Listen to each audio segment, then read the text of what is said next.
The fundamental problem with society and humanity is the fact that we were created as part of evolution, where our purpose was survival, food, water, shelter, all of the things we needed to get to another day.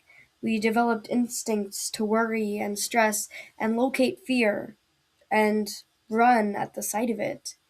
That's what we were wired to do. That's what our brains are still wired to do. But as we have evolved, we have gained comfort, we have gained shelter, we have gained so much where survival is not now our everyday worry. We can go out and buy food, we don't need to kill for it. So the systems wired into our brains from millions of years of evolution no longer apply. We're not working toward the same goal, but our brains think that we are. So we see fear and danger in everything, and it stops us from going forward. We create things to entertain ourselves, we create scandals. We have no meaning anymore. There's just so much, and what are we here for, anyways? What fulfills us? What satisfies us? We don't know. And with the rise of entertainment and social media, there's a constant influx of information we have to deal with. And it's addictive. Scrolling is like gambling. What it does to our brain, always making us want more. We're always just looking for the next thing. We're never left with our own thoughts. And then the problem expands because we don't even know what we want. We don't even know what fulfills us. Forget going out and achieving fulfillment. What is it that will bring us fulfillment? We don't even sit with ourselves anymore. We don't even understand who we are, what we are, where we are going. I think that is our problem. I think things are becoming so hazy and difficult that even as someone who has known this truth for multiple years, I still get caught up in day to day issues. I still get worried about things that inherently don't even matter. I still get caught up on, oh, what are people thinking of me? How am I perceived? And worrying about things like that. And that is our trap. We, first of all, are not created for this life. Second of all, have so much information that we can no longer pinpoint what it is that we want, let alone go and do it. And third, are so deeply worried about perception, what other people think, because we're hearing their opinions and we feel like it has weight, that we no longer do what we want. And these three factors combined make us so dissatisfied. We want to perform and do our best, not for ourselves, but for others. And since we don't know what we could do to make ourselves happy, we just follow the definitions of other people. Go to college, work a 9 to 5. All of these things that you have been hearing, make a lot of money the traditional way. All the stories that we've been fed and that we follow because we don't know what we want. Why would we work hard for something that is uncertain when we don't even know if that's the right path for us? It's so much easier to just listen to other people who have been affected by the people before them, so on and so on. It's cyclical, and it's making a society where everyone is unhappy, and by the day, it's becoming worse. 2026, this might be the time to not make a comeback in the sense that we do all of those things that we see everybody doing. This is the year for you to understand who you are, to get so clear on what you want that your vision is the thing that's motivating you, not other people, but the desire to get what you see in your mind. It's difficult to think about because we spend nearly a third of our lives doing our jobs, and a lot of us are not fulfilled by our jobs. A lot of us are working to make money so we can spend the rest of our time doing the things we like. But what if the work is something that we like, something that we enjoy? If we can find a career path, something to do that will make us money, but that also brings us emotional fulfillment, that also is aligned to our desires. We have just struggled. Because now the goal is not to work, to make money, to do the things you like. Working is the thing you like. And that is what falls deaf on the ears of a lot of people because they don't know what they want. So you go for a job that pays well. What pays well is typically proportional to the amount of work and effort you have to put in. And it's hard to put in that effort if the only thing you're doing it for is the money. When we search for fulfillment, for love, because we really truly enjoy what we are doing, the work becomes a reward, and money becomes a reward as a result of that work. What you do is a blessing, and then you are in turn blessed with money and abundance just for doing what you love, and then everything shifts. But again, the goal is to figure out what that career path is. You have to look back on what you liked as a child before everyone's opinions influenced you. What did you want to do first? You have to ask yourself what you're good at, but also what you do that truly brings you enjoyment.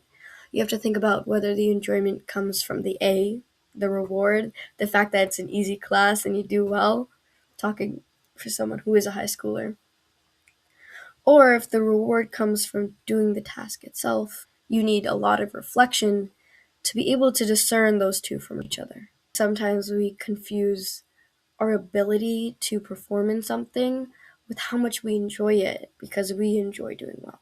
So I think what we truly need to do is reflect on ourselves, reflect on who we are, reflect on what we like.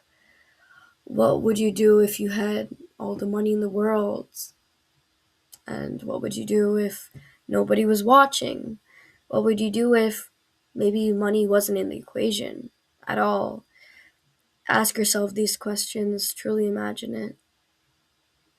What brings you fulfillment and joy that maybe you could monetize and turn into a living? When even the people at the top are unhappy, we realize that life isn't just about becoming filthy rich. It is more about being grateful for everything, loving everything that you do, and finding peace and fulfillment. Everybody struggles. Everybody struggles in different ways, but they all hurt. Everybody you see is struggling with something. Sometimes you get to choose your struggles, and what a freedom that is. I would rather choose the struggle of starting a podcast, maybe not getting a lot of initial viewership early on, over the struggle of becoming really infatuated with the opinions of others in my high school because they are very opinionated, and caring deeply about what everybody is saying, always trying to make myself perfect for them. Sometimes you can choose your struggles, sometimes you can choose the risks you are taking. If we're going to struggle anyways, let's pick something instead of just having the struggle be a side effect of the life that we are living. Did you know 90% of the thoughts that you've had today, over 90%, I believe, are the same you've had yesterday? And your thoughts shape your actions, which shape your habits, which shape your life, which shape who you are. We can start at the smallest point, changing our thoughts. One thing I did when I was having a lot of trouble with intrusive thoughts, I would change the thoughts as they came to my head when they were negative to positive. From I hate my life, I hate myself, to I love my life, I love myself. I still catch myself doing this even now, because we live in a society where self-hatred and even suicidal ideation is normalized. And I am noticing a difference in myself. This is backed up by psychology, something called neuroplasticity. Basically, as we are learning a new skill or having a new thought, the more we think about it, the more we do it, new connections, new neural connections form in our brain that make it easier for us the next time we do something. That's what muscle memory is. So, for example, I've been learning guitar. So the more I practice, the more I play, the easier it becomes because new neural pathways are formed in my brain, keeping that memory there. Now, This also works with self-talk. When you think such negative things, those connections form, it becomes really easy for you to keep thinking negative things. But by me intentionally rewiring my thoughts to become more positive is also making it easier for me to make new positive connections. One thing I believe is very interesting is that two people can have the same experience, but just because of their mindset, have vastly different perceptions of it, and overall, the outcomes are very different. So let me use a test as an example. Two students could get a failing grade.